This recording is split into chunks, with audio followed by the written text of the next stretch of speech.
Hello everyone, आज के इस वीडियो में हम देखने वाले हैं अर्थमेटिक ऑपरेटर के बारे में कि अर्थमेटिक ऑपरेटर जो है वो क्या है, ठीक है? और हम इसे कैसे यूज़ कर सकते हैं अपने प्रोग्राम में वो देखेंगे, ठीक है? तो सबसे पहले गाइस मैं एक इंटीजर टाइप का एक वेरिएबल डिक्लेयर कर लेता हूँ, ठीक है? उसका नाम नम रखता हूँ, num equal to 10 and int num num1 इक्वल टू 2। ओके, और हम क्या करेंगे, इसको कैपिटल देना है सेकेंड वाले को, नहीं तो टाइपो एरर आ जाएगा। अभी हट गया एरर।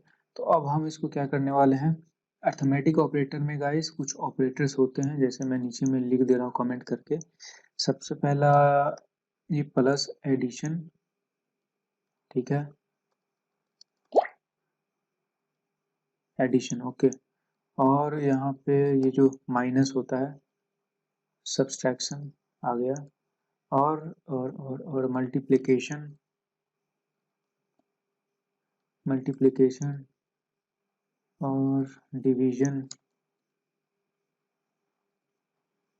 डिवीजन, और आपको डिवीजन के बाद एक होता है मॉडुलस, ठीक है, जो रिमाइंडर निकालने के लिए यूज होता है, ठीक है, MODULUS मॉडुलस।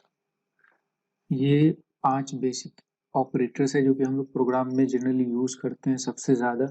तो ये इनको हम लोग अर्थमेटिक ऑपरेटर बोलते हैं, ठीक है। इन्हीं का यूज़ हम लोग करते हैं अपने प्रोग्राम्स में ज़्यादातर, ठीक है। तो अगर हमें यूज़ करना पड़े, ये जो ये दोनों वेरिएबल है, नम और num1 इंटीजर टाइप के वेरिएबल, इन दोनों पे अगर एडिशन परफॉर्म करना चाहेंगे तो वो कैसे कर सकते हैं वो मैं आपको बताता हूँ। सबसे पहले आपको क्या करना है, दो ऑपरेंड है हमारे पास, तो हमें क्या करना है, सबसे पहले दोनों को अगर हमें जोड़ना है, एडिशन का यूज करना है, तो simple num plus num1, simple है गाइस, ठीक है।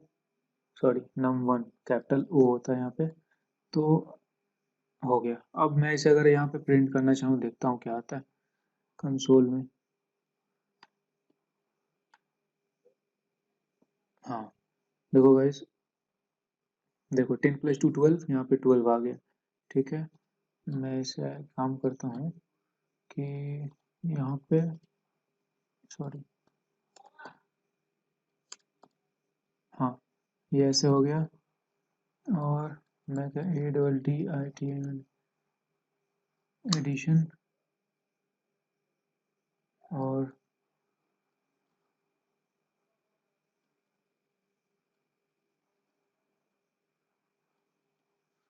ओके,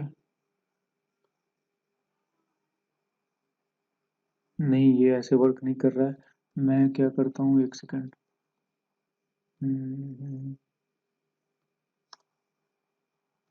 कर्ली ब्रेसेस में मैं डाल के देखता हूँ इसे।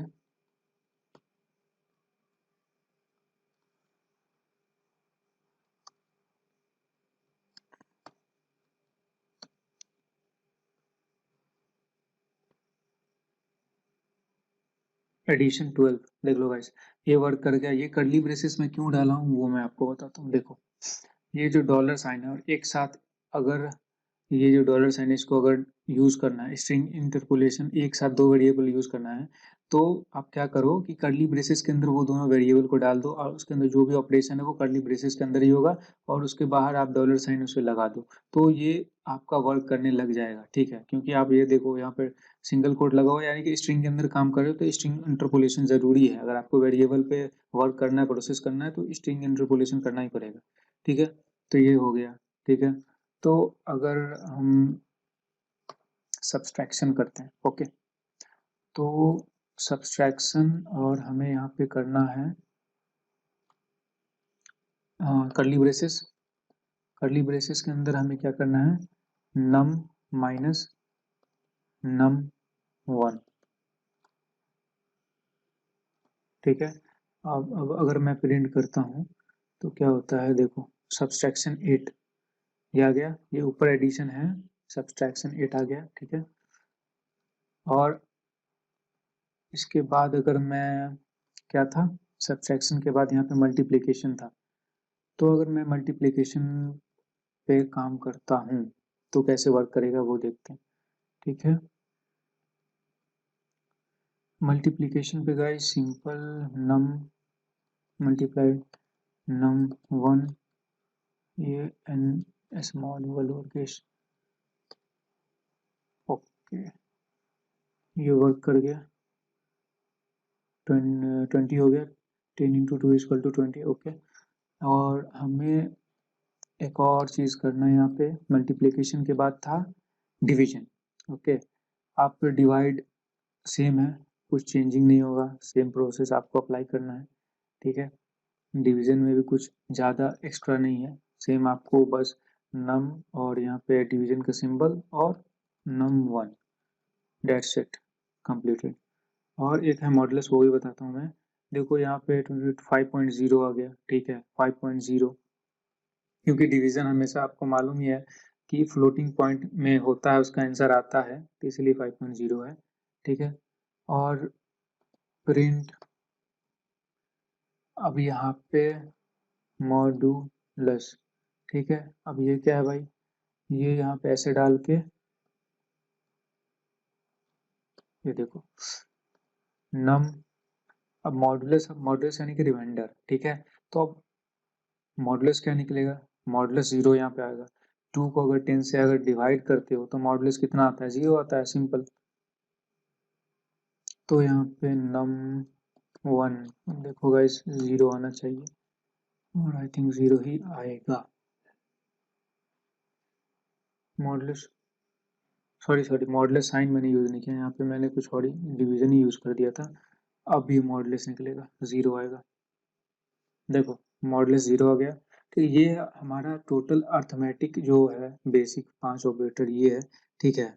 इसी का यूज करके हम लोग प्रोग्राम्स बनाते हैं, ठीक है। जैसे अगर मान लो मैं मतलब कि एडिशन का अगर प्रोग्राम बनाना चाहता हूँ, ठीक है, मतलब कि यूजर से इनपुट ले करके अगर एडिशन का प्रोग्राम बनाना है तो वो भी बना सकते हैं गाइस, कोई दिक्कत वाली बात है नहीं।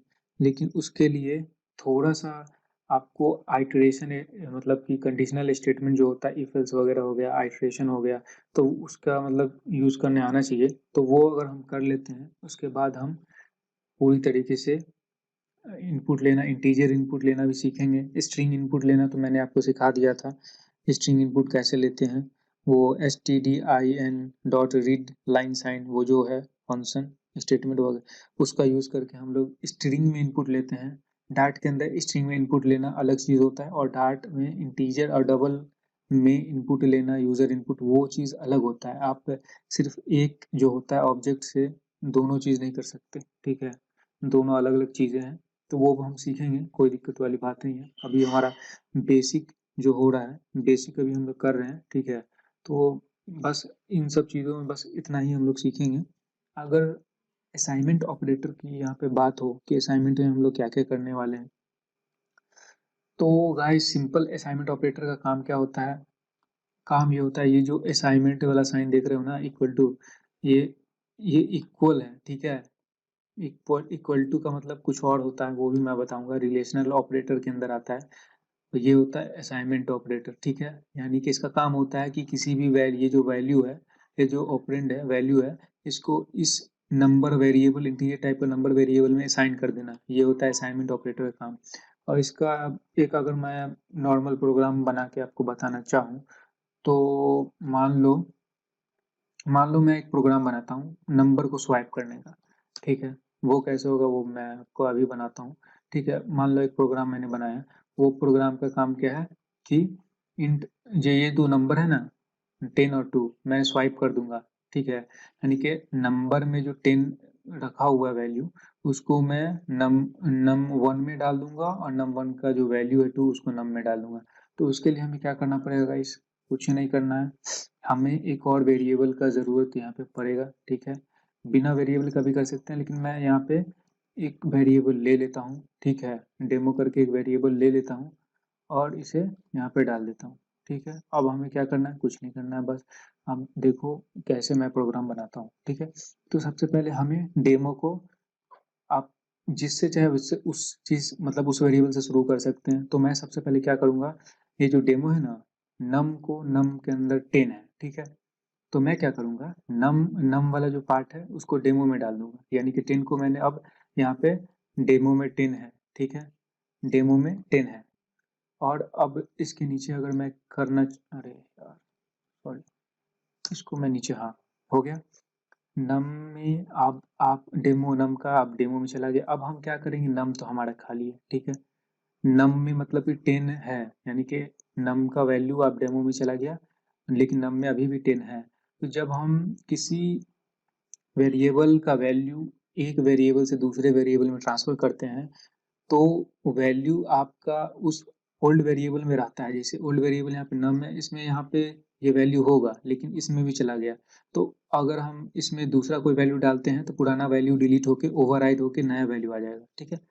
तो हम क्या करेंगे, ये जो नम है, नम में अब हम क्या करेंगे कि num1 का डाल देंगे, ठीक है? num1 का num1 का अगर हम नम का नहीं, उल्टा मैंने कर दिया।